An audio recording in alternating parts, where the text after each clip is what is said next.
subscribe and press the bell icon to never miss any update. पहिलो संविधान सभा पछि हुनुपर्ने के थियो भने गिरिजा बाबुलाई राष्ट्रपति बनाउनु पर्थ्यो, दाहाल प्रधानमन्त्री हुनु पर्थ्यो, एमालेले सभामुख दिनु पर्थ्यो।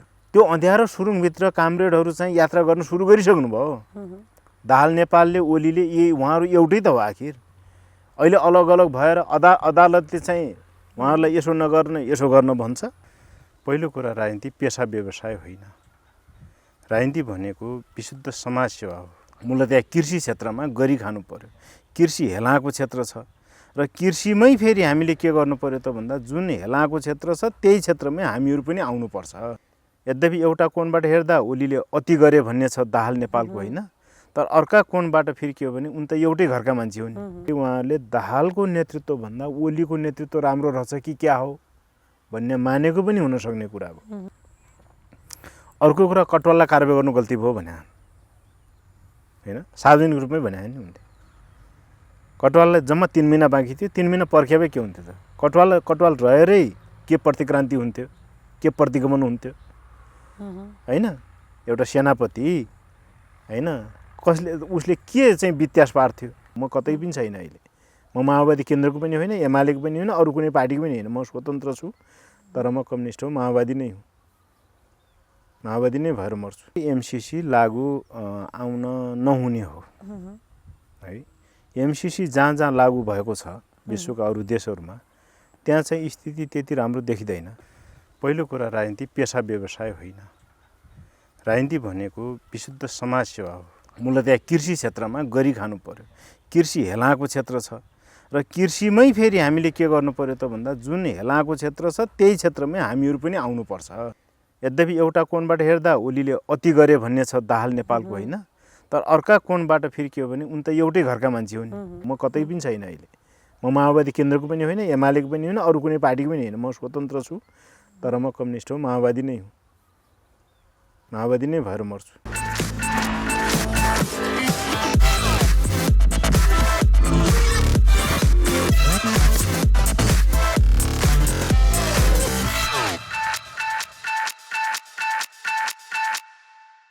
नमस्ते, स्वागत छ canadaNepal.com मा। म छु मोनिका सिंह। तपाईँ हेर्दै हुनुहुन्छ कार्यक्रम सार्थक प्रश्न र आज सार्थक प्रश्नमा हामीसँग कुराकानी गर्नका लागि लामो समय सक्रिय राजनीति गरेर आउनुभएका पूर्व मन्त्री लोकेन्द्र बिष्ट मगर हुनुहुन्छ। उहाँको भनौँ न निवासमा कार्य गर्ने कार्यस्थलमा आइपुगेका छौँ। स्वागत गरौँ क्यानाडा नेपालमा। आरामै हुनुहुन्छ? ठिक छ।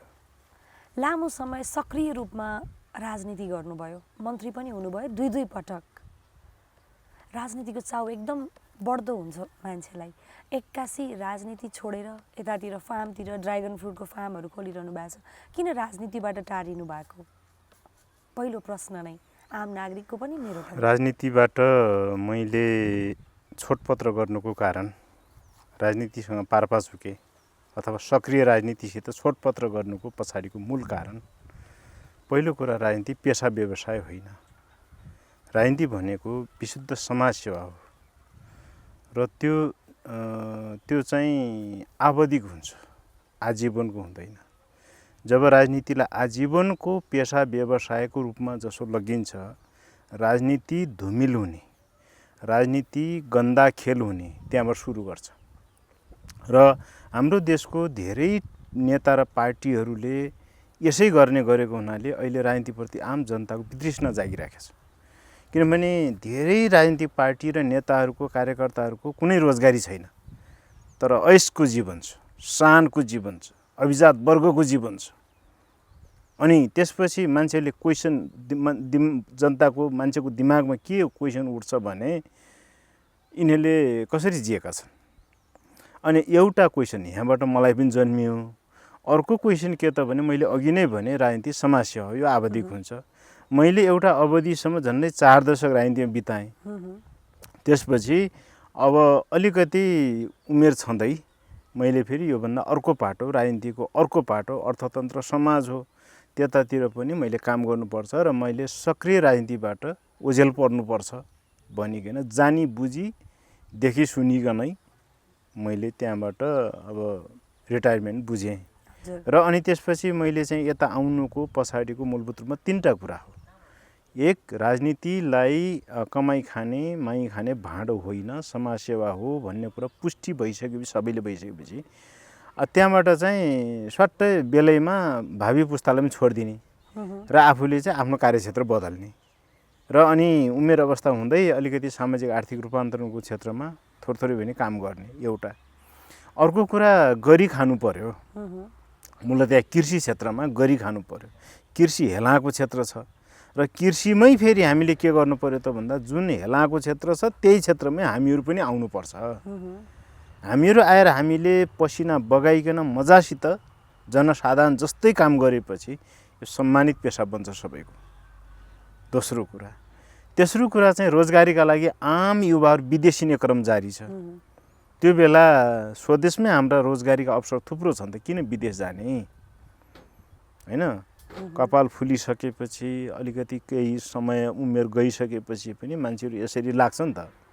लागेपछि अनि हामी युवाहरू किन नलाग्ने, बुढाहरू त लागिरहेछन्, लोकेन्द्र विष्ट लगायत आदि इत्यादि भन्ने कुरा युवाहरूले पनि बुझुन् न भनेर राज्यलाई पनि सकारात्मक टेवा सेवा पुगोस्, जसको सुकै अब सरकार मतलब भएन।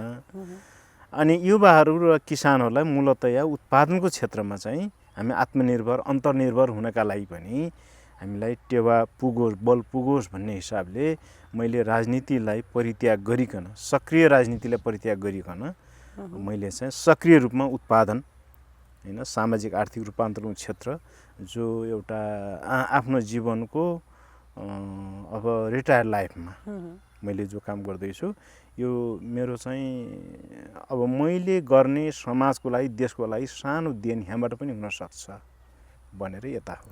हजुर, जस्तो मान्छेले भन्छन् नि हैन, राजनीति गर्दै जाँदाखेरि विभिन्न ठाउँमा मान्छेहरू जोडिन पुग्छन्। तपाईँ कृषि क्षेत्रमा आउनुभयो होला, त्यो आफ्नो बाटो होला, त्यसलाई पछि म समेट्छु नै। अहिले देशको राजनीतिक अवस्था एकदमै डामाडोल। तपाईँ र हामी अघि नै एकछिन अगाडि कुरा गर्दाखेरि अहिले देशको राजनीति जस्तो जेलिएको छ त्यो धागो भन्ने कुरा भएको थियो। कस्तो लाग्छ यो देशको राजनीतिक अवस्था देख्दाखेरि? तपाईँहरूले ल्याएको परिवर्तन यसैका लागि रहेछ या पद र सत्ताको लागि रहेछ?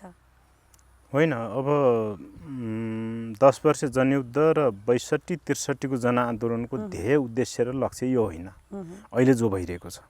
अहिले भइरहेको घिनौना खेल एक ढङ्गले असाध्य गन्दा खालको घिनलाग्दो खालको खेल जो भइरहेको छ राजनीतिमा, यसमा मूलतया व्यक्तिगत र गुटगत स्वार्थहरू अलि बढी हाबी भए र व्यक्तिगत युगोहरू हाबी भए।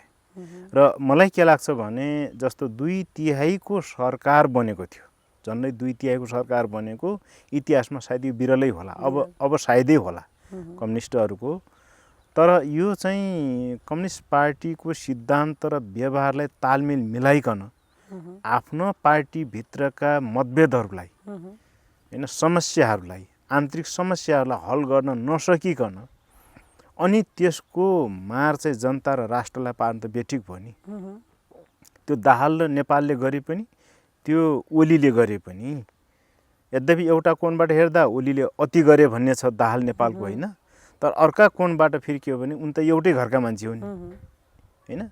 नेकपा भित्रको नेपाल कम्युनिस्ट पार्टी नेकपा भन्ने पार्टी थियो एउटा जो माओवादी केन्द्र र नेकपा एमाले मिलेको, त त्यसले कमसेकम आफ्नो पार्टीभित्रका समस्याहरूलाई हल गरिकन अनि यसलाई अब 3 वर्ष करिब गइसकेको थियो, अरू 2 वर्ष धकेलेर राम्रोसित अनि त्यसपछि चाहिँ अगाडि बढ्न सकिँदैन थियो। अगाडि बढ्नका लागि राष्ट्र देशमा चाहिँ रोजगारीको अवसर दिने, त्यसपछि विकास निर्माण गर्ने, महँगी घटाउने, भ्रष्टाचारी हटाउने हैन आदि इत्यादि कुराहरू हुँदै अब अलि ठुला मेगा प्रोजेक्टहरूमा अगाडि बढ्ने जो अब राष्ट्रिय स्वाभिमानका योजनाहरू भनिन्छ हैन। त यस्ता कुरामा अगाडि बढिकन आम युवा किसानहरूलाई, मजदुरहरूलाई, गरी खाने मान्छेहरूलाई यो देशमै कमसेकम अवसर दिने प्रकारको हुनुपर्ने हो र राजनीतिमा स्थिरता आउनुपर्ने हो। तर के भयो त भन्दा स्थिरताले अब करिब स्थान ग्रहण गर्यो भन्ने बेलामा चाहिँ तपाईको फेरि अस्थिरताको कालो अँध्यारो सुरुङ सुरु भयो के। त्यो अँध्यारो सुरुङभित्र कामरेडहरू चाहिँ यात्रा गर्न सुरु गरिसक्नु भयो। दाहाल नेपालले ओलीले यही उहाँहरू एउटै त हो आखिर। अहिले अलग अलग भएर अदालतले चाहिँ उहाँहरूलाई यसो नगर्ने यसो गर्न भन्छ हैन। कहिले केही निर्णय गरेर उहाँहरूलाई तपाईँ यो ठाउँ भयो, तपाईँ यो ठाउँ भयो, तपाईँ यो हो, तपाईँ यो होइन भन्छ। तर उहाँहरू फेरि आफ्नो आफ्नै तालमा नाचिराख्नु भएको छ। भन्दा अहिलेको राजनीति भनेको कस्तो भइराखेको छ भन्नुहुन्छ भने तपाईँको यो काशी जानु कुतीको बाटो जस्तो भइरहेको छ।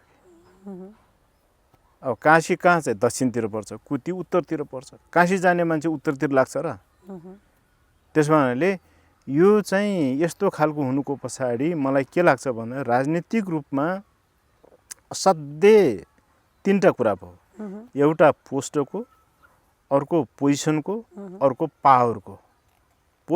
पोस्ट पोजिसन एन्ड पावरको कम्पिटिसन, छिनाझप्टी, खिचातानीका कारणले भयो र केही पनि होइन। कसको गल्ती हो जस्तो लाग्छ? तपाईँ त नजिकबाट निहालेको र तपाईँले अहिले जति पनि व्यक्तिहरूको नाम लिनुभयो सायद जनयुद्धका बेला हुन्, चाहे अघि पछिको बेला होस्, तपाईँ सक्रिय रूपमा या भनौँ धेरै नजिकबाट चिन्नुभएका व्यक्तिहरू हो होइन? चाहे माधव नेपाल समूह भनौँ, चाहे ओलीजी भनौँ होइन, दाहाल भनौँ, जसको नाम लिँदा पनि के लाग्छ कसको गल्तीका कारण, कसका पर्सनल इगोका कारण, कसका अहमका कारण चाहिँ देशको राजनीतिक अवस्था चाहिँ यस्तो भइरहेछ अहिले?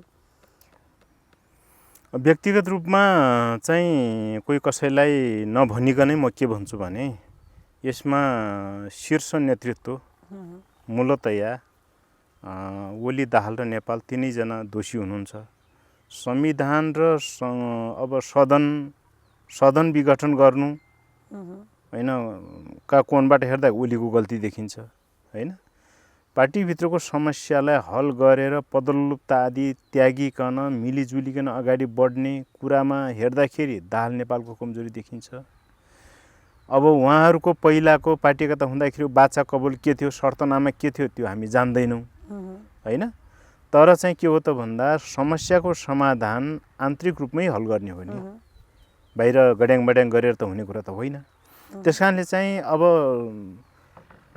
तपाईँको संसद विघटन गर्नु पटक दुई पटक जसो भइगयो नि होइन? त्यसपछि गएर अरू गर्नु आदि इत्यादि हिसाबले ओलीको कमजोरी गल्ती देखिन्छ। आन्तरिक रूपमा पार्टीलाई युनिफाइड गरेर एकीकरण गरेर समस्या समाधान गर्ने कुरामा चाहिँ मूलतया तिनैजनाको दाहाल नेपालको पनि त्यसमा चाहिँ अब सहभागिता देखिन्छ।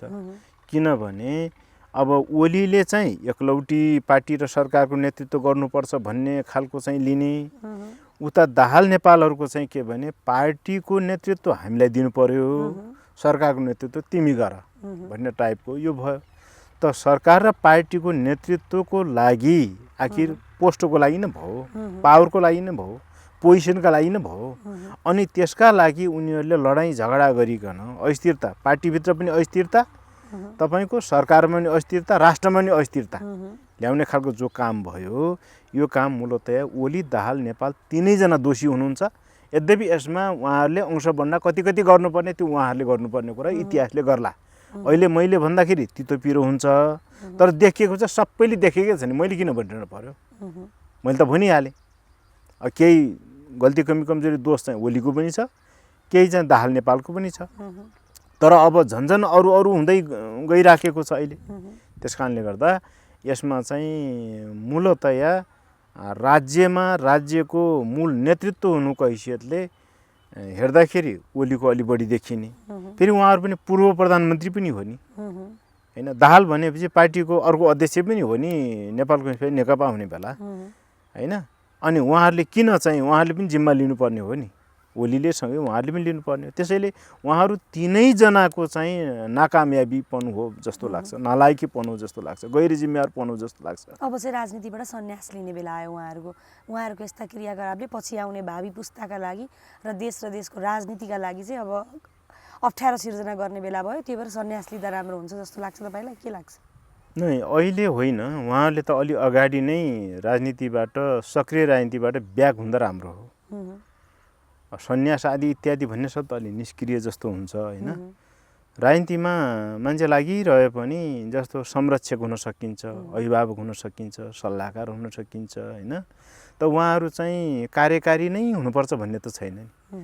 उमेरले त्यत्रो भइसक्नु भयो, रोगी हुनुहुन्छ होइन? अङ्ग प्रत्यङ्ग पटक फेरिएका छन्। अब यो तिनैजना नेताहरू चाहिँ त्यो पोस्ट, पावर र पोजिसनका लागि मर्यादा गरेर लड्नु भिड्नुपर्ने बेला हो जस्तो लाग्दैन। हजुर दोस्रो पुस्तालाई चाहिँ सुम्पिए हुने हो। त्यसैले उहाँहरूले सन्यास लिने आदि गर्ने अथवा त्यहाँबाट हटेर ब्याक भएर ब्याक साइडबाट सपोर्ट गर्ने हैन, युवा पङ्क्तिलाई अघि बढाउने, समस्याको समाधान गर्ने अर्को पाटो यता पनि त छ नि। त्यसरी पनि जाँदा सकारात्मक ढङ्गले जान सकिन्थ्यो होला। त्यो उहाँहरूले सोच्ने कुरा भयो। तर उहाँहरूको अहिलेको गतिविधि हेर्दाखेरि सबभन्दा बढी चाहिँ राजनीतिको तिर्खा भोग उहाँहरूलाई छ। छोड्नुहुन्न हैन, कुकुरले हड्डी छोड्ला तर उहाँहरू कुर्सी छोड्नुहुन्न, झगडा छोड्नुहुन्न भनेपछि तपाईँ हामीले इच्छा गरेर भयो र उहाँहरूले मान्नुहुन्न। हजुर, यत्रो केही समय अगाडि पनि भन्नुभयो 10-10 वर्ष जनयुद्ध लडेर आएको, 62-63को आन्दोलन लडेर आएको मान्छे आज माओवादी केन्द्रको हालत यस्तो देख्दाखेरि कहिले यता कहिले उता, कहिले कहाँ दौडेको छ माओवादी केन्द्र, कहिले कहाँ दौडेको छ माओवादी केन्द्रका वरिष्ठ नेताहरू, दौड्दाखेरि कस्तो महसुस हुन्छ? आफू माओवादी केन्द्रको नेता भन्दा या त्यही उसबाट चाहिँ भनौँ न मन्त्री पनि बन्नुभयो, तपाईँ कस्तो महसुस हुन्छ? होइन, यसमा दुईटै कुरा हो। एउटा कुरा त अब 10 वर्ष जनयुद्ध भनेको नेपालमा राजनीतिक परिवर्तनको माइलस्टोन हो, कोसेढुङ्गा हो।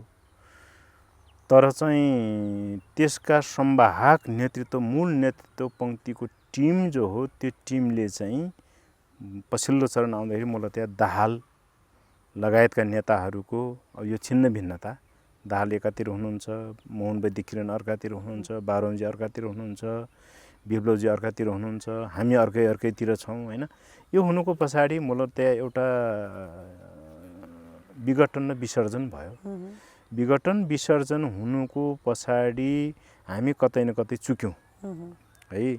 हामीले आफ्नो शक्तिलाई इन्ट्याक्ट राख्न सकेनौँ। त्यो नसक्नुमा मूलतया मूल नेतृत्व नै जिम्मेवार छ। अब हामी पनि हौँला हैन, हामी पनि हौँला, तर मूल नेतृत्व जति छ त्यति हामी कम हौँला। त्यस कारणले एउटा चाहिँ दुःखद कुरा के हो भने विघटन र विसर्जनको यो दलदलमा फँसिसकेपछि अहिले संसदीय राजनीतिमा कहिले कसैको ढोका चाहर्ने, कहिले कसैको ढोका चाहर्ने जो लज्जास्पद कुरा भइरहेका छ, हास्यास्पद कुरा भइराखेको छ। अब हाम्रो लागि यो दुःखको कुरा हो। हामीलाई चिन्ता लाग्छ, दुःख लाग्छ, शरम लाग्छ, लाज लाग्छ हैन। तर नेताहरू त्यही गरिराख्नु भएको छ। अब अर्कातिरबाट 62-63को आन्दोलनमा कति को पक्षधर थियो थिएन एउटा कुरा भयो। तर नेकपा एमाले भन्ने जो पार्टी थियो त्यो पार्टीले पनि त्यो जनयुद्ध र जनआन्दोलनका उपलब्धिहरूलाई रक्षा गर्ने दायित्व, जिम्मेवारी, रेस्पोन्सिबिलिटी, हिस्टोरिकल रेस्पोन्सिबिलिटी त तिनको पनि त होला नि हैन। जनआन्दोलनका कारणले मात्रै यत्रो परिवर्तन त भएको होइन। त्यस कारणले चाहिँ अब उहाँहरू पुरै अछुतो भएर पर टुक्रुक्क अर्कै ठाउँ बस्ने अनि दाहालहरू अर्कै ठाउँ बस्ने भन्ने कुरा होइन नि। उहाँहरू जब पार्टी एकता र कम्युनिस्ट हौँ भनिसकेपछि उहाँहरूका मतभेदहरू कता कता छन् त्यो उहाँहरूले हल गर्ने कुरा भयो। तर जो राष्ट्रिय इस्युहरू छन्, राज्य र जनताका इस्युहरू छन्, साझा सवालहरू छन्, तिनीहरूमा त उहाँहरू एक बेर जानुपर्ने होइन र। कयौँ कुरामा त कङ्ग्रेसलाई पनि सँगै लिएर जानुपर्ने हो। त्यस कारणले चाहिँ यहाँ के भने माओवादी केन्द्र मात्रै सबै कुराको दोषी भन्ने कुरा चाहिँ मलाई लाग्दैन। यद्यपि चाहिँ अब शक्तिको स्खलित हैन, स्खलन भइरहेको कारणले, कमजोर भइरहेको कारणले अब मान्छेहरूले अलि बढी घोच्ने चाहिँ कमजोरलाई नै घोच्छन् हैन। माओवादी केन्द्र कमजोर भयो, पूर्व माओवादी कमजोर भयो, त्यस कारणले यिनीहरू मात्रै दोषी हुन् भनेर लखेट्ने कुरा त हुनसक्छ। तर त्यस्तो लखेटाइ भन्दा सही सत्य र तथ्य ठाउँमा हैन, ठोस ठाउँमा धरातलमा टेकेर सबैलाई हेर्नु पर्यो। हेर्दाखेरि माओवादीलाई त्यसो भन्नुको पछाडि दुईटा कुरा हुन्छ। एउटा चाहिँ उसबाट जनता र राष्ट्रले केही अपेक्षा गरेका थिए, त्यो अपेक्षा पुरा भएन पछिल्लो पटक। त्यसकारण सकारात्मक ढङ्गले उठ्ने क्वेसनलाई हामीले स्वागत गर्नुपर्छ, त्यो राम्रो कुरा हो। अर्को कुरा के हो भने हेको हिसाबले अलि मतलब हेप्ने हिसाबले गर्ने कुरा चाहिँ ठिक होइन, एउटा पाटो। अर्को पाटो अब राज्य सत्तामा भइसकेपछि चाहिँ तपाईँको ह्याकुलाले मिच्ने कुरा पनि त ठिक होइन नि। जस्तो सरकारको नेतृत्व अब अहिले कामचलाउ सरकारकै हुनुहुन्छ नि हैन। कामचलाउ सरकारको पार्टीले पनि हामी सत्तावाल हौँ भनेर सबैलाई ह्याकुलाले मिच्नतिर पनि जान हुँदैन। भोलि फेरि अर्काले पनि ह्याकुलाले मिच्छ के। अनि ह्याकुलाले मिचामिच मात्रै गर्दा त के हुने भयो त, त्यहाँ त विशुद्ध पार्टीगत झगडा मात्रै हुने भयो। राष्ट्र जनताका इस्युहरू तिन त सबै बग्रेल्ती पर्ने भए। त्यस कारणले गर्दाखेरि कस्तो फिलिङ हुने भन्दाखेरि हामीले जे सोचेका थियौँ त्योभन्दा अपोजिटतिर गयो के। माओवादी पूर्व माओवादी शक्तिहरूको पनि अब यिनीहरू चाहिँ आफूलाई कम्युनिस्ट हौँ भन्ने आखिर दुवै त हुन्।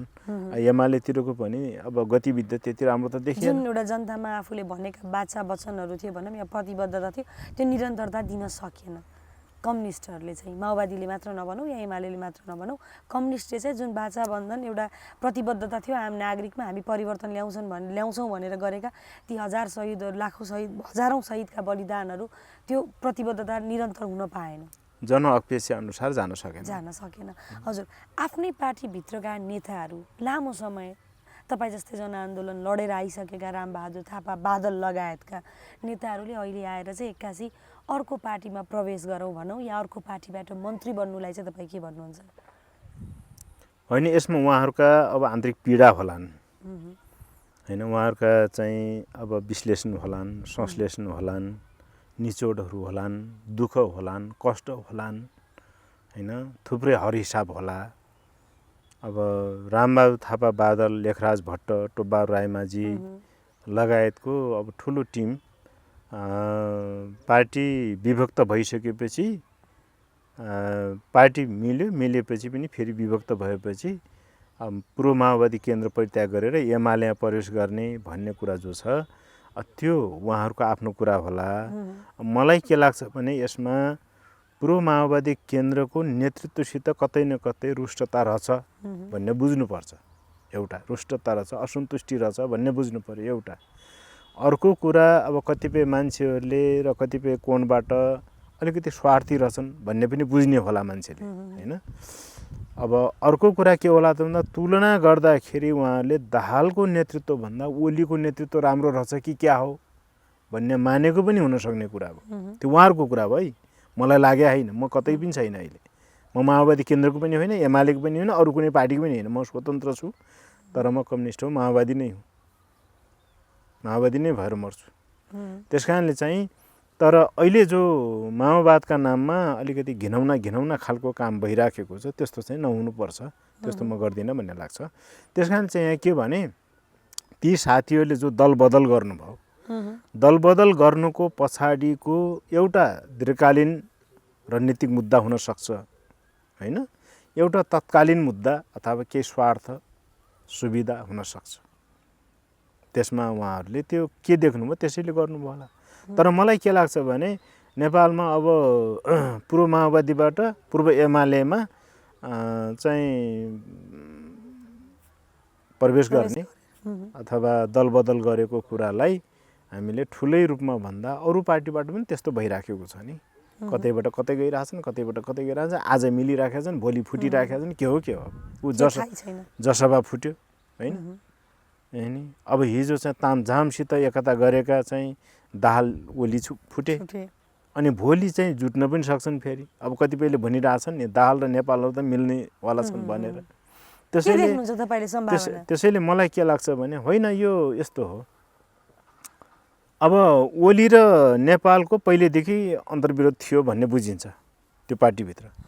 ओली नेपाल र खनालको नेकपा एमालेभित्र पहिलेदेखि अन्तर्पार्टी सङ्घर्ष थियो भन्ने लाग्छ। त्यहाँ त्यो अन्तर्पार्टी सङ्घर्षमा कहिले कसैको पलडा भारी, कहिले कसैको पलडा भारी हुन्थ्यो, त्यो स्वाभाविकै थियो होइन। अनि त्यो पलडा भारी भइसकेपछि त्यस्तो अन्तर्विरोध भइसकेपछि, समस्या भइसकेपछि पार्टीगत भयो। पार्टीगत भएपछि त्यो अन्तर्विरोधलाई क्यासमेन्ट गर्ने काम चाहिँ दाहालले अलि बढी गरे। दाहालले चाहिँ के गरे त भन्दा खनाल र नेपाललाई आफूतिर तान्न सफल भए एकसम्म। अनि त्यसपछि अब एक ढङ्गले अन्तर्पार्टी कन्फ्लिक्ट भयो, पावर कन्फ्लिक्ट भयो होइन, शक्ति सङ्घर्ष भयो। त्यो शक्ति सङ्घर्षमा चाहिँ अब अलि ठुलो हिस्सा चाहिँ नेकपा एमालेको यता जाने हो कि भन्ने अब ओलीलाई चिन्ता हुने कुरा भयो होइन। अर्कातिरबाट के भयो त भन्दा ओलीको यता जाने होइन कि अझ दाहालको पो यता जाने भयो भन्ने कुरो पछिल्लो अब अहिले यहाँले सोधेकै प्रश्नमा अब रामबहादुर थापा, लेखराज भट्ट लगायतको टिम यता गएपछि त्यसो भयो। तर सर्वोच्चले फेरि के गरिदियो त भन्दा तपाईँहरूको पार्टी चाहिँ ऐजन माओवादी केन्द्र एकातिर एमाले एकातिर भनिदिएपछि बाध्य भएर उहाँहरू आफ्नो कित्तामा उभिन जानुभयो। तर अब अहिले सबभन्दा समस्या पऱ्यो कसलाई छ त भन्दाखेरि नेपाल र खनाललाई परेको छ होइन, परेको छैन त। कसरी भन्दाखेरि उहाँहरू एमालेमा पनि मिसिन सक्नु भएको छैन, ओलीसँग सङ्घर्ष छ चर्को होइन, अहिले पनि छ नि। अब यतातिरबाट दाहालहरूसित चाहिँ ठ्याक्कै एकता गरेर पार्टी त्यहीँ विलिन हुन जाने पनि कुरा छैन। त्यसैले यो पट्यार लाग्दो घिसेपिटे घिसारिने लतारिने जो काम छ नि, अब नेपाल खनालको ओलीसँगको सङ्घर्ष, यता दाहालसँग चाहिँ फेरि एकताको झिनो त्यान्द्रो चाहिँ छ भन्छन्। अब के छ त्यो त उहाँहरूलाई थाहा होला, हामी त बाहिरबाट के देख्नु सबै होइन। त्यस्तै हजुर, जस्तो संसद विघटन भएपछि पुनर्स्थापनाका लागि ठुला ठुला सभा सम्मेलनहरू भए, एकअर्कापछि प्रति दोष प्रत्यादोष पुरै प्रत्यारोप सबै कुराहरू भए। कसैले मलाई काम गर्न दिएन भनेर एक पक्षले भन्यो भनेपछि अर्को पक्षले हामीलाई त्यस्तो वातावरण सिर्जना गरिएन, हामीलाई बारम्बार अपहेलना गरियो, त्यही भएर यस्तो भयो भन्यो। उहाँहरूको जेसुकै होस्, आन्तरिक विवादका कारणले आज देशको राजनीतिक अस्थिर छ, सबैमा अवगत नै छ। अब माओवादी केन्द्रको राजनीतिक भविष्य के हुन्छ त? जनताको सामु जाँदाखेरि माओवादी केन्द्रले कुन भनौँ न एजेन्डाका साथ अगाडि बढ्नुपर्छ? किन भन्दाखेरि माओवादी केन्द्रको भविष्य अब कस्तो देखिरहनु भएको छ तपाईँले अहिले? होइन, माओवादी केन्द्र अब संसदीय राजनीतिमा अलि बढी कमजोर हुने खालको चाहिँ अवस्था बन्यो। अहिलेको सबै सिनारियो हेर्दाखेरि कमजोर बनेको छ। अब त्यसका लागि उसले के गर्नुपर्ने भन्दाखेरि पहिलो कुरा चाहिँ टुटफुट भएर गएका आफ्नो नेतृत्व कार्यकर्ताहरू जो उनीहरूलाई उनले चाहिँ अब समेट्न सक्छन्, त्यस्तो समेटे भने एउटा आशा त्यहाँबाट उनलाई अलिकति प्लस हुन सक्छ। अर्को कुरा चाहिँ संयुक्त मोर्चा बनाएर जाने कुरा गरेमा राम्रो हुन सक्ने कुरा भयो। अरू कम्युनिस्ट घटकहरूसित पनि एकता आदि गर्ने कुरा भयो होइन। नत्र चाहिँ के देखिन्छ भने अहिलेकै अवस्था जो छ त्यो अवस्थामा चाहिँ अब त्रिध्रुवीय जस्तो देखिने भयो। एउटा ओली, एउटा खनाल नेपाल, नेपाल खनाल, अर्को चाहिँ दाहाल होइन। त्यसो हुँदा दाहाल र नेपाल एक भयो भने एउटा खालको अलिकति होइन, अलिकति थोरै शक्ति उनीहरूले आर्जन गर्ने हुन् कि अस्तित्व रक्षा गर्ने हुन् कि भन्ने देखिने भयो। तिनटै अलग अलग भयो भने यिनीहरू चाहिँ तपाईँको एकदम कमजोर हुन्छन्, काङ्ग्रेसभन्दा पनि कमजोर हुन्छन् मैले देखेँ। हुन त अब राजनीति सम्भावना खेल हो होइन, किनभने राजनीतिमा ठ्याक्कै चाहिँ हाम्रो देशको जनमत पनि कस्तो छ भन्दा अलिक परिपक्व छैन कि। यसो भन्दा जनतालाई अलिकति हेला गरे जस्तो होला, त्यस्तो होइन मैले भनेको। हाम्रोमा राजनीति चाहिँ साह्रै महँगो छ, बुझ्नुभयो नि, साह्रै महँगो छ। राजनीति साह्रै चाहिँ जटिल छ। राजनीति किन जटिल छ भने षड्यन्त्र धेरै हुन्छ। अनि हाम्रोमा राजनीति साह्रै फोहोरी छ, महँगो छ, जटिल छ, फोहोरी छ, यति भने कुरा बुझ्नुहुन्छ हो। यस्तो भएपछि जसले धेरै जटिल बनाउन सक्यो, जसले धेरै बढी खर्च गर्न सक्यो, जसले धेरै चाहिँ फोहोर पार्न सक्यो, त्यसले राजनीतिमा मोहर कमाउने भयो नि त। कुरा त यही त देखियो। अनि अरू सर्वसाधारण सादा प्रकारले त राजनीति कसले गरी खाने भयो होइन। सिधा सिधा तरिकाले त सिधा औँलाले घिउ आउँदैन भने जस्तै नै भयो। सोझो सिधा पाराले त कोहीले राजनीति गर्न नसक्ने भयो यो अवस्थामा। त्यस कारण चाहिँ अब यो खालको चाहिँ राजनीतिमा गैर राजनीतिक चरित्र प्रयोग गरेर होइन, असाध्य लाजमर्दो र घिनमर्दो खालको सिनारियो जो राजनीतिमा देखिएको छ, त्यो खालको अपनाउँदासम्ममा तपाईँको न जनताको चेतना स्तर उक्सिन्छ, न राजनीतिक पार्टीहरू ठेगान लाग्छन्, न देशमा स्थिरता आउँछ। र तपाईँ हामीले सोचे जस्तो अब देश उभो लाग्ने, विकास निर्माण हुने, रोजगारी होइन सिर्जना हुने, भ्रष्टाचारी घट्ने, मूल्य वृद्धि नहुने होइन आदि होला भन्ने जो हाम्रो चाहना छ नि त, इच्छा, त्यो हुँदैन। किनभने अहिले चाहिँ तपाईँको अब चुनाव आउँदैछ होइन, यानि किन चुनाव त आइसक्छ। अब तपाईँको जस्तो स्थानीय निकायको त, स्थानीय सरकारको त चुनाव आइसक्यो नि, 1 वर्षभन्दा कम छ क्या अब आइसक्यो। 2 वर्षभन्दा कम चाहिँ अब केन्द्रकै आइसक्यो। यस्तै झगडा गर्दा गर्दै चुनाव आइसक्छ हेर्नुहोस्। अनि त्यसपछि के हुन्छ त भन्दाखेरि यिनीहरूले बिचमा यहाँले अघि भने जस्तै ठुल्ठुला आमसभाहरू आदि इत्यादि भयो भन्नुहुन्छ नि, त्यो आमसभामा यिनले पैसा मागेर पैसा खर्च गरे लाखौँ करोडौँ खर्च गरे। अनि त्यो साहुजीहरूले जो पैसा दिएछन् नि, त्यो पैसा उनीहरूले स्याजसहित असुल गर्छन्। त्यो असुल गर्नेलाई कसलाई पर्छ मार? तपाईँ हामीलाई पर्छ, जनतालाई पर्छ। किनभने मूल्य वृद्धि हुन्छ, मूल्य वृद्धि सहने त हामीले हो। अनि त्यो कहिले गरा त भन्दा यिनका सङ्घर्ष आन्दोलन आदि गर्दाखेरि हैन, यो देशका ठेकदारहरू, पुँजीपतिहरू, हैन, उद्योगपतिहरू, पैसापतिहरूले नै अब यिन पार्टीहरूलाई पालेका छन्, सरकारलाई, नेताहरूलाई पालेका छन्, अनि यिनका आन्दोलन चलाइदिएका छन्। तपाईँ अहिले चाहिँ आन्दोलनमा देख्नुहुन्छ एउटा टिम छ के युवाहरूको, गुटुटुटुटुटु बाइकमा जान्छ। देउबाले कार्यक्रम गरे पनि त्यही टिम हुन्छ, हैन, ओलीले कार्यक्रम गरे पनि त्यही टिम हुन्छ, दाहाल नेपालले गरे पनि त्यही हुन्छ, कमल थापाले गरे पनि त्यही हुन्छ कि हैन। यो के हो त? प्रवृत्ति हो। मैले युवाहरूलाई गाली गरेको होइन। प्रवृत्ति के छ त भन्दाखेरि तेल हालिदिन्छन्, खानापिना दिन्छन्, मजा छ त। झन्डा हल्ला आज एउटाको झन्डा बाँध्यो बाइकमा, हैन, गुटुटुटु गऱ्यो, भोलि अर्काको माथि गुटुटु गऱ्यो, हैन, काम गर्नु परेको छैन, खाइएछ, मोज गरिएछ भन्दा यो प्रवृत्तिले कहाँ जाने भयो त भन्दाखेरि अन्ततः रसातलमै जाने भयो त राष्ट्र र जनता त, हैन। राजनीतिक संस्कार त सिद्धि नै भयो त। त्यही हो। हजुर, जस्तो दिन प्रतिदिन प्रधानमन्त्रीज्यूले अध्यादेश मार्फत विभिन्न किसिमका क्रियाकलापहरू गरिरहनु भएको छ। केही समय अगाडि मात्रै नागरिकता सम्बन्धी एउटा अध्यादेश ल्याउनु भयो, त्यसपछि सर्वोच्चले हिजो अस्तिको दिनमा खारेज गरिदियो, त्यसलाई नहुने भयो, हैन। यस्ता किसिमका घटनाक्रमहरूलाई के भन्नुहुन्छ, के सोच्नुहुन्छ, के देख्नुहुन्छ तपाईँले? होइन, पहिलो कुरा त अब यहाँ संवैधानिक रूपमै हेर्दाखेरि असंवैधानिक कामहरू त भइरहेकै छन्, होइन। तर काम चलाउ सरकारले सरकार चलाउनका लागि त अध्यादेश त ल्याइहाल्छ नि। तपाईँ पनि त ल्याउनुहुन्थ्यो, दाहाल पनि ल्याउनुहुन्थ्यो कि, नेपाल पनि ल्याउनुहुन्थ्यो, खनाल पनि ल्याउनुहुन्थ्यो। कि त त्यो अवस्था आउन नदिनु पर्यो के, होइन। अन्तहीन ल्याङ ल्याङ ल्याङ ल्याङ किन गरिराख्या त? त्यो अवसर नै नदिने प्रकार जान पर्यो नि त ओलीलाई। अर्को टोलीले ओलीलाई चाहिँ त्यो अवसर नै आउन नदिने प्रकारले गएपछि त्यो यस्तो हुँदै हुँदैन थियो नि। बकाइदा सदन थियो, सदनबाट जान्थ्यो, होइन, वैधानिक बाटोबाट आउँथ्यो भने उनले त ल्याउने नै भयो, उनले त ल्याइहाल्छ, उनले मौका पाए ल्याए।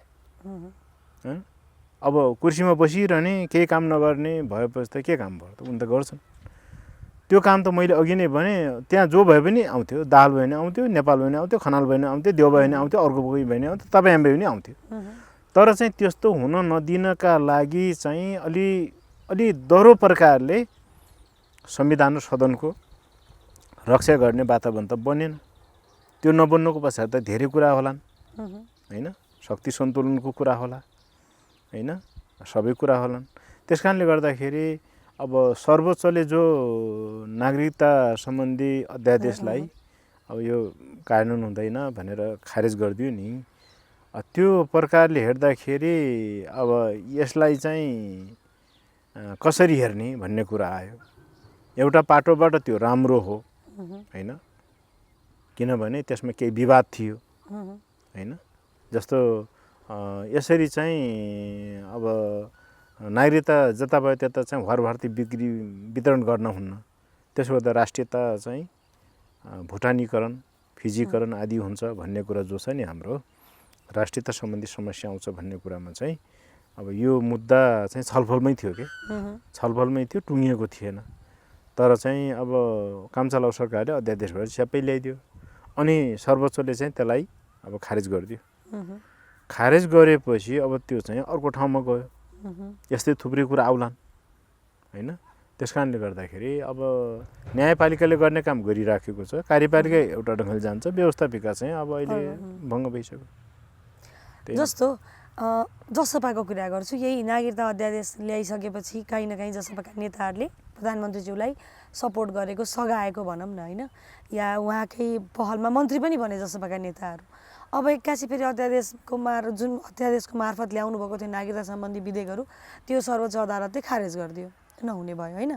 त्यो भइसक्दाखेरि काहीँ न काहीँ तपाईँलाई के लाग्छ जसपाका नेताहरूले अझै पनि प्रधानमन्त्रीलाई साथ दिइरहन्छन् या फेरि अब अर्को कदम ल्याउँछन् या उनीहरूको जसपा पार्टीको भनौँ न केही जसपाका केही नेताहरूको के थियो स्वार्थ त्यो कारणले चाहिँ फेरि प्रधानमन्त्रीजी हुन गए? किन भन्दाखेरि केही समय अगाडि मात्र झन्डै 2/3 बहुमतले पाएको सरकार त फुट्यो नि त, समर्थन गरेन, आफ्नै पार्टीभित्रका नेताहरूले समर्थन गरेनन् भनेपछि जसपा एउटा चौथो पार्टी, राज्यको चौथो पार्टीले सहयोग गर्दाखेरि चाहिँ तपाईँको फेरि जुन आधारमा सहयोग गरेको थियो त्यो आधार नै सिद्धियो।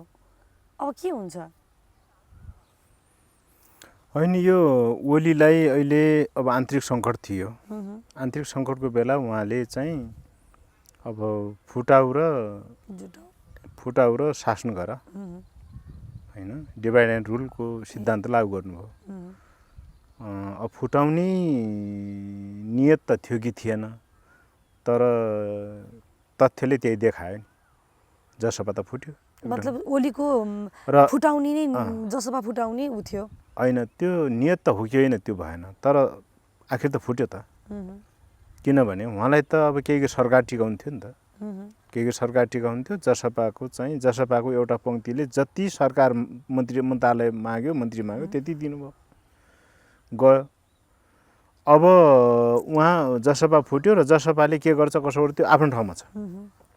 तर अर्को पाटो यो पनि हो कि नागरिकता सम्बन्धी सवाल त अब त्यहाँबाट त लागू त भएन, त्यो त फेरि पेन्डिङमा रह्यो। र यसो भइरहँदाखेरि ओलीको आफ्नो स्वार्थपूर्तिका लागि एउटा काम गर्नुभयो। अब जसपाले चाहिँ अर्को ढङ्गले कसरी जान्छ त्यो एउटा कुरा भयो। नागरिकता सम्बन्धी जो एउटा सवाल छ त्यो त आम राष्ट्रिय सवाल हो नि, त्यो एउटा पार्टीको सवाल होइन नि, त्यो मधेसको मात्रै मुद्दा हो र होइन नि, त्यो प्रधानमन्त्री र जसपाको मात्रै हो र, त्यस्तो होइन। त्यो राष्ट्रिय मुद्दा हो, त्यसमा आम बहस हुनुपर्छ होइन, सदनमै बहस हुनुपर्छ। सदनमा बहस गरिकन अनि त्यसपछि चाहिँ यसको टुङ्गो लाग्नुपर्छ, न कि बलात् रूपमा। त्यसो भएनाले अब कुन पार्टीले कसरी के गर्छ, कुन पार्टीले कता चाहिँ जान्छ, कसरी चाहिँ मन्त्री लिन्छ, कसरी के गर्छ भन्ने कुरो त्यो त राजनीतिक खेलकाँटाको कुरा भयो। यो कुटनीतिमा र यो चाहिँ शक्ति सन्तुलन गर्ने कुरामा, शक्तिको खेलमा चाहिँ अब सरकार पनि माहिरै रहेछ, त त्यसमा अरूहरूले त्यही बेला ताक छोप्ने त हुन् नि।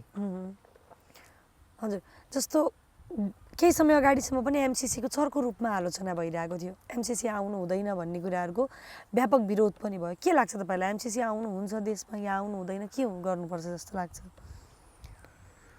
अब एमसिसी व्यक्तिगत प्रकारले भन्दाखेरि एमसिसी लागू आउन नहुने हो है।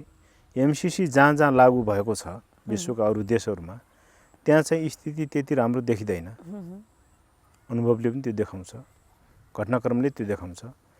तर अब यो देशका धेरै पार्टी र नेताहरूले एमसिसीकै पक्षमा बोलिरहेका छन्। एकदम रुन्चे स्वरमा मात्रै अब एमसिसी संशोधन गरेर आदि गरेर मात्रै पास हुनुपर्छ भनेर माओवादी केन्द्र बन्दै थियो हिजो होइन। अब ओली नेकपा एमालेसँग एकता भइसकेपछि पनि त्यहाँ दुई कित्ता भयो। एउटा कित्ताले ओलीको पक्षले पास गर्नैपर्छ जसै पनि निशर्त पास गर्नुपर्छ भन्ने, अनि दाहाल नेपाल र त्यसको एउटा कित्ताले चाहिँ के भन्ने भने अलिक चर्को स्वरमा कहिले धिमा स्वरमा संशोधन गरेर राष्ट्र जनताको हितोपरि हुने गरी गर्नुपर्छ भन्ने। अन्तत अब नाक छुनु कसैले सिधै छुने, कसैले हात घुमाएर छुने जस्तै नै भयो त्यो। त्यस कारणले गर्दाखेरि एमसिसी नेपाल र नेपालीको हितमा छैन भन्ने नै देखिन्छ सरस्वती अध्ययन गर्दा होइन। किनभने त्यसमा मिलिट्री स्ट्रेटेजी देखिन्छ कतै होइन, र त्यसका चाहिँ जो अनुबन्धहरू छन्, त्यसका केही शर्तहरू छन्, तिनीहरू अलि अप्ठ्यारा छन् कि जटिल छन्। तिनीहरू नेपालको संविधानमा नमान्ने खालका छन् नि त, संविधान विपरीत टाइपका छन्, तिनीहरूलाई स्वीकार्न सकिँदैन। हाम्रो देशको कुनै राजनीतिक पार्टी र सरकार भन्दा पनि संविधान माथि हो नि त, आखिर त तपाईँको सरकार भन्दा पनि संविधान माथि हो। संविधान अनुसार पो सरकार चल्नुपर्छ त होइन। यद्यपि संविधानको व्याख्या गर्ने सर्वोच्च निकाय चाहिँ न्यायालय छ होइन। त्यस कारणले गर्दाखेरि एमसिसी नेपाल र नेपालीको हितोपर हितमा छैन र त्यो पास हुन हुँदैन भन्ने नै लाग्छ मलाई व्यक्तिगत प्रकारले त। हजुर, लामो समय राजनीति गर्नुभयो, बारम्बार यो दोहोऱ्याउनुको कारण पनि के छ भन्दाखेरि 2 पटक मन्त्री पनि हुनुभयो, आज एक्कासी यो फार्म ड्रागन फ्रुटको फार्म खोलेर बस्नु भएको छ। धेरैजनालाई सत्ताको लोभ पनि देखियो, धेरैजनालाई राजनीतिको लोभ पनि देखियो, तपाईँले भनेको जस्तो पावर पोजिसनको लोभहरू पनि देखियो मान्छेमा। तपाईँ एक बेग ड्रागन फ्रुटको फार्म खोल्दाखेरि जनताको आम प्रश्न हुने गर्छ। 2 पटक मन्त्री भइसकेका मान्छे, लामो समय राजनीतिमा सक्रिय भइसकेका मान्छे, तमाम भ्रष्टाचार गरेका पैसाहरू होलान्। अब भोलि ममाथि पनि यो प्रश्न उब्जिनुभन्दा अगाडि त बरु आफूले व्यापार गर्दा हुन्छ भन्ने पनि एउटा प्रश्न उठ्छ। त्यही कारणले त होइन कतै राजनीति छोडेर यता आउनुभएको फार्मतिर। पहिलो कुरा म के भन्न चाहन्छु भने म बाँचुन्जेल हजुर र तत्कालै म बाँचुन्जेलसम्म पनि र तत्कालै त्यस्तो क्वेसन उठाउने कुनै पनि निकाय, सरकारलाई पनि, त्यस्तो निकायलाई पनि, व्यक्तिलाई पनि म के भन्छु भने मेरो सम्पत्ति छानबिन गरेर मैले त्यसरी जति भ्रष्टाचार गरेको छु अथवा गरेको शङ्का लाग्छ, गरेको भए त्यो पुष्टि भएमा सम्पूर्ण चाहिँ सम्पत्ति मलाई चाहिँ कारबाही गरेर लिँदा हुन्छ। मलाई केही पनि चाहिँदैन, सबै लिँदा हुन्छ। पहिलो जवाब मेरो यो हो। यो चाहिँ राज्यलाई पनि हो, कुनै व्यक्तिलाई पनि हो, कुनै निकायलाई पनि हो, छानबिन गर्ने निकायलाई पनि हो, सबैलाई हो। खुला हो, खुला अनुरोध हो, च्यालेन्ज होइन, खुला अनुरोध हो पहिलो कुरा। दोस्रो कुरा चाहिँ के हो भने मैले अघि नै यसको उत्तर दिइसकेको छु। मन्त्री भएपछि, प्रधानमन्त्री भएपछि, उच्च ओहदामा गएपछि जनसाधारणको जीवन जिउन नआउने कुरा चाहिँ जो छ गडबडी यही नै रहेछ। म यहाँलाई के भन्छु भने अमेरिका संसारको सबभन्दा शक्तिशाली देश हो।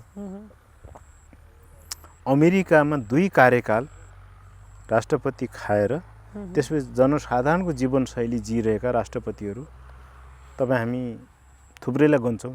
बाराक ओबामा, बिल क्लिन्टन, होइन, अरू थुप्रै छन् नि, होइन। त त्यसै गरी अब उरुग्वेको राष्ट्रपति उरुग्वे छ, अरू छन्, थुप्रै देश छन् संसारमा, झन्डै 225 देश छन्। त्यसमा झन्डै 9-10 देखि 19-20 देशहरूमा तपाईँको प्रधानमन्त्री राष्ट्रपतिले पनि अब कार्यालय समयमा मात्रै उनीहरू प्रधानमन्त्री राष्ट्रपति हुन्छन्, अरू समयमा उनी किसान हुन्छन्। हेर्नुहोस् है, बारीमा काम गर्छन्, सपिङ आफै गर्छन्, होइन, भाँडाकुँडा पनि आफै माझ्छन्, होइन, परिवारसँग पनि बस्छन्, एकदम जनसाधारणको जीवनशैली जिउँछन्, उनी साना भए छैनन्। अनि हाम्रोमा चाहिँ तपाईँको सबै राजनीति गर्ने कहलिएर श्रम गरेपछि मरिन्छ कि क्या हो जस्तो श्रम गर्नेले हेला गर्ने जो संस्कार छ नि हो, हाम्रो अन्त्य र काल यही छ। नेपाल र नेपालीको अधोगतिको मुख्य कारण यही छ।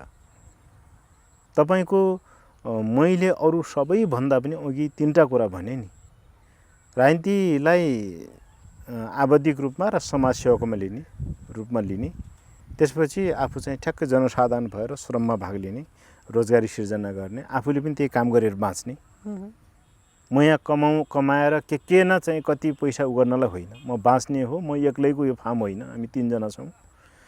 66 कट्ठा जग्गा, 3 बिघा 6 कट्ठा जमिन 15 वर्षलाई भाडामा ल्याएको छौँ है। अनि 3 जना साथीहरूले मिलेर गरेका छौँ।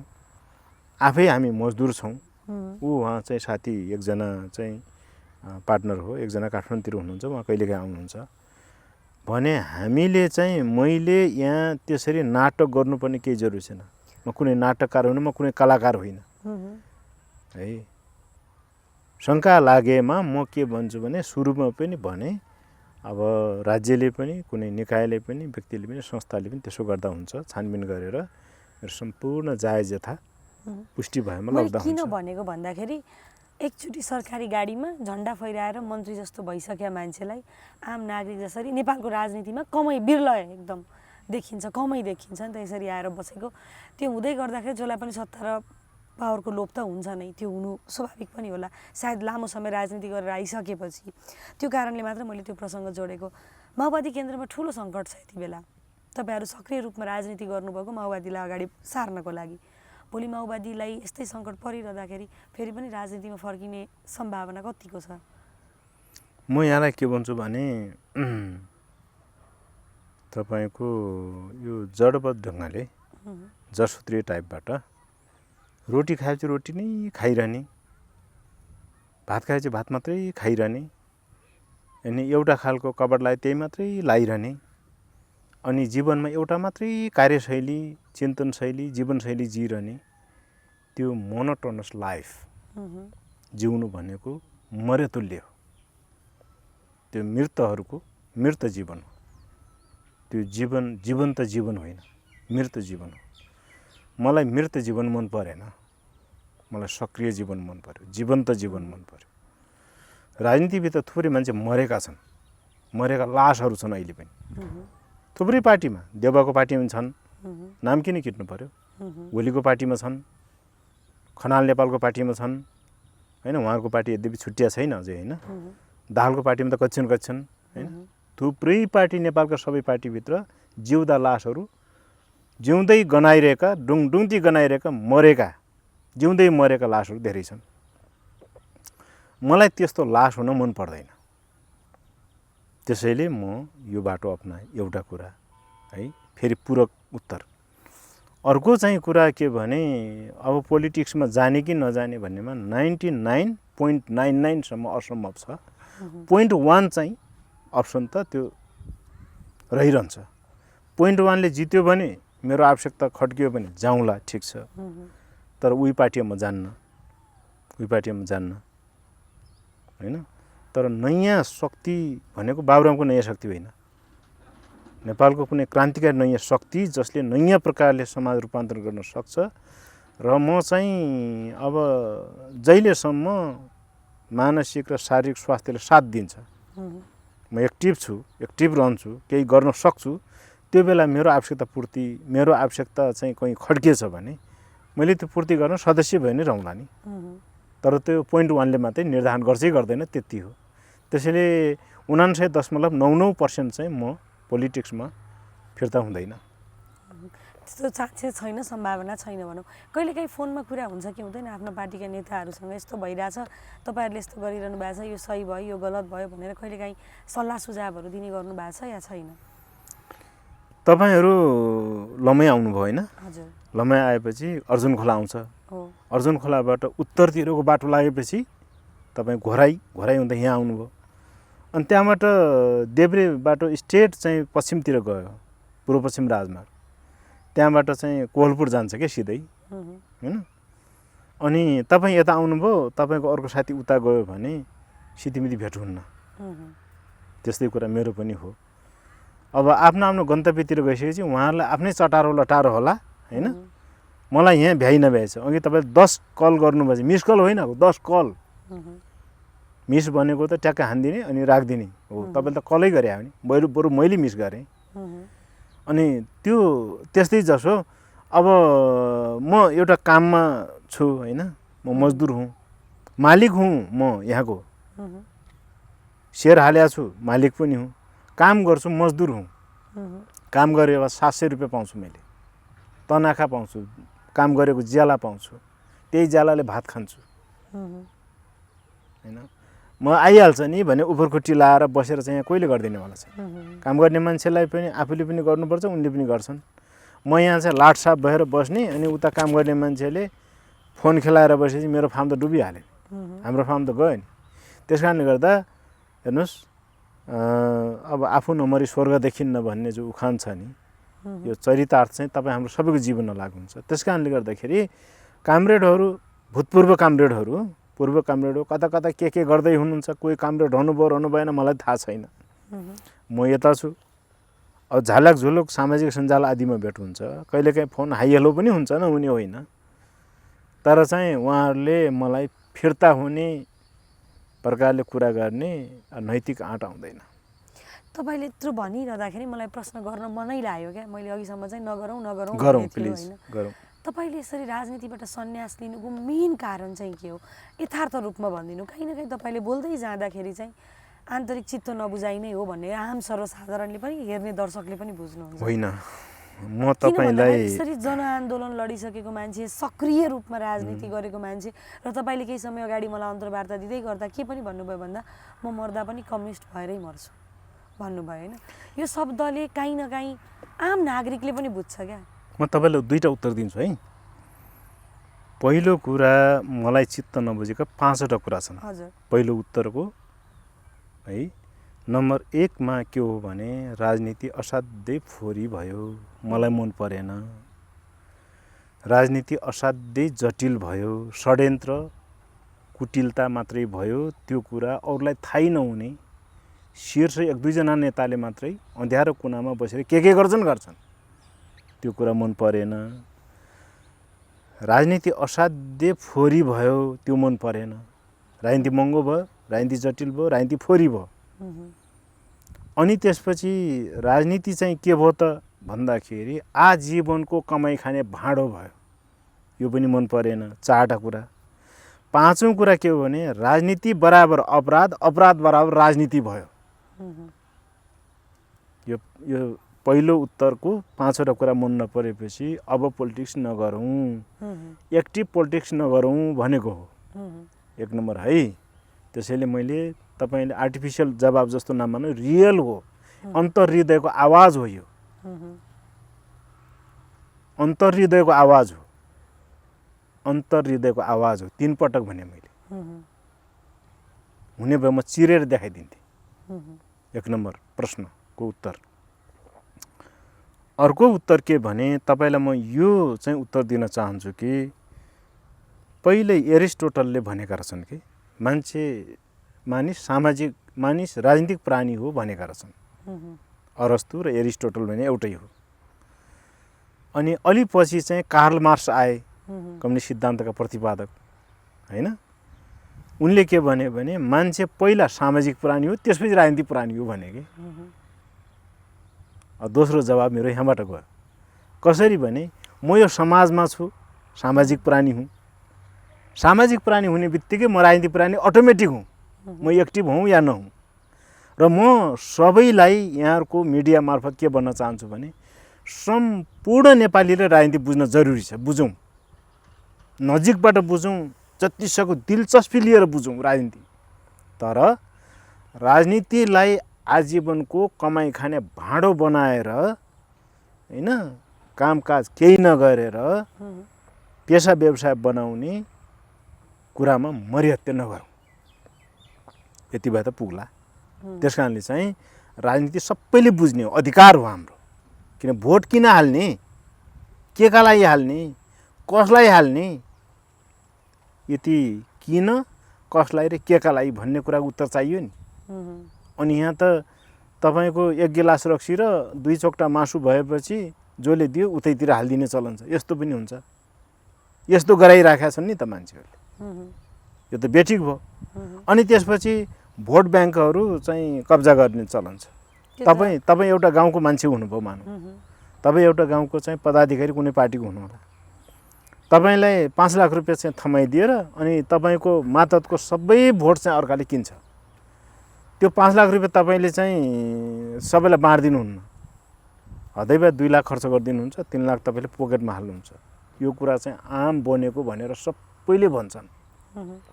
कम्युनिस्टबाट सुरु भयो हो, यही हो। कम्युनिस्ट मात्रै होइन, सबैको हो यो। कम्युनिस्ट मात्रै होइन, कांग्रेस पनि हो, राप्रपा पनि हो, कम्युनिस्टहरू पनि छन्, कांग्रेसहरू पनि सबै हुने नि। अहिलेका कुनै पनि यो संसदीय राजनीतिमा खेल्ने खेलाडीहरू जो छन्, यिनीहरूले राजनीतिमा योभन्दा अरू के गरे। त्यस कारणले चाहिँ अब यहाँ के हो भने भोट हाल्नु पनि राजनीति हो, नहाल्नु पनि राजनीति हो। त्यसैले राजनीति सबैले बुझ्नुपर्छ।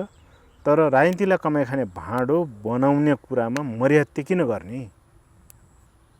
काम गरे खा भइगयो नि। त्यसो भए त हुन त सबैलाई बुझाउन सकिन्छ, मान्छेलाई बुझाउन सकिँदैन। मेरो अहिलेको बुझाइ के छ भने मान्छे सर्वश्रेष्ठ प्राणी पनि हो, तर मान्छे सबभन्दा निकृष्ट प्राणी पनि रहेछ भन्ने लाग्छ कि मलाई त्यसो लाग्छ। सर्वश्रेष्ठ यसमानेमा सकारात्मक चिन्तन सोच भयो भने धेरै राम्रो पनि गर्छ उसले, तर नकारात्मक भयो भने त्यसले कहिले पनि बुझ्दैन के है। बुझेको निदाएको बहाना गर्नेले त कसरी उठाउन सकिन्छ? साँच्चै निदाएकोलाई मात्रै उठाउन सकिन्छ। निदाएको बहाना गर्ने यता पल्टाए पनि निदाएकै छ, उता पल्टाए पनि निदाएकै छ। पानी छ्यापे पनि उठ्दैन। त्यस्तै जस्तो त्यसैले चाहिँ मैले के भने अब मैले भनेको कुरा चाहिँ यहाँबाट हो कि राजनीतिलाई चाहिँ यसरी बुझ्नुपर्ने हुन्छ, तर योभन्दा ठिक उल्टो भयो, त्यसरी होइन। हजुर, अन्तिममा कम्युनिस्टहरूमा आत्मआलोचना गर्ने एकदमै ठुलो चलन छ भनौँ न, एकदम चलिआएको नियम छ। आत्मआलोचना गऱ्यो भने जति ठुलो कुराहरू पनि माफ। तपाईँको किस्सामा त्यस्तो हुने या नहुने? मलाई चाहिँ कम्युनिस्टहरू मात्रै होइन, समाजमा बस्ने कुनै पनि सामाजिक प्राणीले, मान्छेले यो ढोङ्गी जीवन र ढोङ्गी शब्द आडम्बर बगार्नु भएन। तपाईँको गल्ती गर्ने, जघन्य गल्ती गर्ने होइन, अक्षम्य गल्ती गर्ने, तर चाहिँ आत्मालोचना गर्ने, त्यसपछि गल्ती स्वीकार्ने गरेर क्षमा हुने कुरा भन्ने जो छ नि, कम्युनिस्ट पार्टीभित्र मात्रै होइन अरूभित्र पनि छ। आत्मालोचना गर्ने छ, गर्छन्, तर आत्मालोचना गरेर मात्रै के गर्नुहुन्छ? तपाईँ सुधार्नुहुन्न होइन। तपाईँले आत्मालोचना त गर्नुहुन्छ, मैले पनि गर्छु, तर हामी सुधार्दैनौँ। फेरि अर्कोबाट त्यो सुधार्दैनौँ भने आत्मालोचना गर्नुको अर्थ के छ? त्यसैले कम्युनिस्ट पार्टीभित्र आलोचना र आत्मालोचनाको जो कुरा छ नि, छलफल बहसको जो कुरा छ नि, यो कुरा मैले धेरै वर्षदेखि गरेँ, हजारौँ पटक गरेँ होला, मैले र हामीले गऱ्यौँ। अब राम्रो बेलामा त राम्रै भयो, सुध्रिए पनि साथीहरू सुध्रिए जस्तै भयो, तर नराम्रो बेलामा कोही सुध्रिए जस्तो लागेन। जस्तो अहिलेकै कुरा गर्नुहुन्छ भने अहिले सबभन्दा धेरै आत्मालोचना कसले गर्नु पर्ला? शीर्ष नेतृत्वहरू, ओलीले गर्नु पर्ला, दाहालले गर्नु पर्ला होइन, नेपालले गर्नु पर्ला। अब जसको जहाँ छ हामीले पनि गर्नुपर्ने होला, तर हामी एक्टिभ पोलिटिक्समा छैनौँ। तर अहिलेका मुख्य खेलाडी बलर उहाँहरूले हो नि, उहाँहरूले चाहिँ अब होइन सबभन्दा आत्मालोचना गर्ने त दाहाल नै हो नि। दाहालले गर्नुहुन्छ होइन, आत्मालोचना त गर्नुभएको छ त होइन। उहाँले गरेको एउटा आत्मालोचना दुई तिनवटा आत्मालोचना छ नि, थाहा पाउनु भएको छ? भनिदिनुहोस् तपाईँले भन्दा आज।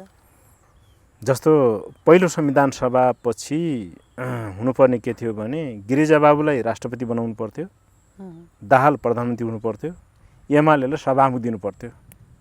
पहिलो संविधान सभाबाटै संविधान बन्थ्यो। यो गर्न नसक्नु हाम्रो गल्ती भयो भनेर दाहालले भने एउटा कुरा होइन। अर्को कुरा कटवाललाई कारबाही गर्नु गल्ती भयो भने होइन, सार्वजनिक रूपमै भने नि हुन्थ्यो। कटवाललाई जम्मा 3 महिना बाँकी थियो, 3 महिना पर्खे भए के हुन्थ्यो त? कटवाल रहेरै के प्रतिक्रान्ति हुन्थ्यो, के प्रतिगमन हुन्थ्यो होइन। एउटा सेनापति होइन, उसले के चाहिँ व्यत्यास पार्थ्यो? अब 3 महिना पहिला उसलाई हटाएरै के क्रान्ति हुन्थ्यो? थोरै अदूरदर्शिता त्यहाँ आएको हो नि होइन। र अर्को कुरा उनले के पनि भनेका छन् भने दाहालले चाहिँ 64 को हामीले अनपेक्षित जो मत प्राप्त भयो त्यो मतले हामीमा मात आयो। कुरा त सही हो होइन। अब हरुवा र छेरुवा भन्दै पनि भाषण गर्दै हिँड्ने चलन थियो एकपटक भने हो। यसरी आत्मालोचना त गरेका हुन् कामरेडहरूले होइन, हामीले गरेका हौँ। तर के हो भने फेरि अरू कमी कमजोर नहुन् भनेर दाहालले मात्रै होइन, अरूहरूले पनि, कम्युनिस्ट मात्रै किन गैर कम्युनिस्टले पनि त्यो कुरा आत्मसात गर्ने कुरा हो नि। मैले मात्रै किन, तपाईँले पनि हो, उहाँहरूले पनि हो, सबैले हो नि। आफ्नो जीवनमा आफ्नो चाहिँ यात्रामा कतै पनि कमी कमजोर नहुन् भनेर आत्मालोचना गर्नुको अर्थ त स्वीकार्नु हो नि। स्वीकार्नु मात्रै ठुलो कुरा हो। स्वीकार्नु पहिलो कुरा हो, सुधार्नु मुख्य कुरा हो। पार्टी चलाउन माओवादी केन्द्रका अध्यक्ष पुष्पकमल दाहाल प्रचण्डज्यूले सुझाव माग्नु भएको छ। के सुझाव दिन चाहनुहुन्छ? मेरो सुझाव केही छैन मलाई। म त्यही पार्टीमै हुँदा दिएका सुझाव त लागू भएनन् हामीले दिएका। मैले मात्रै किन, मैले लिखित पनि दिएँ, मौखिक पनि दिएँ, सामूहिक पनि दियौँ, व्यक्तिगत पनि दियौँ होइन। सारा सुझाव हामीले दिइराखेकै हौँ। हामी एकदम साधारण कार्यकर्ता होइनौँ नि, उहाँको सहयोद्धा हौँ हामी। त हामीले कस्ता टर्निङ पोइन्टहरूमा सुझाव दियौँ, हामीले साथ दियौँ, काँध दियौँ र पार्टी त्यहाँ पुगेको हो। होइन, उहाँले मात्रै बनाएको पार्टी त होइन नि। उहाँले लिडरसिप गर्नुभयो, ठिक हो होइन, जोखिमका बेलामा लिडरसिप गर्नुभएको केही नगरे होइन उहाँले, उहाँ खत्तमै त होइन नि त, फेरि राम्रो गरेको पनि हो। तर पछिल्लो पटक जो स्खलन भयो हाम्रो होइन, त्यसमा चाहिँ कैयौँ मतलब पार्टीभित्र उठेका सल्लाह सुझावहरू, आलोचनाहरू होइन, यक्ष प्रश्नहरू जो थिए, ती प्रश्नहरूको जवाब हामीले खोज्न सकेनौँ नि त। अनि अहिले मैले दाहाललाई यो सार्वजनिक रूपमा दिएको सुझावले के होला बिचरा। त्यसैले अब मैले पहिलो कुरा यसरी दिएको सुझावलाई उहाँले स्वीकार्ने कुरै भएन। उहाँकै पार्टीभित्र म जस्ता थुप्रै मान्छे होलान् मानौँ, त्यहीले भइहाल्छ। त्यसैले मैले अहिले दिने उहाँलाई सुझाव केही छैन, उहाँलाई सुझाव दिएर पनि काम लाग्दैन। समय दिनुभयो, धेरै धेरै धन्यवाद सरलाई। हस्, धन्यवाद।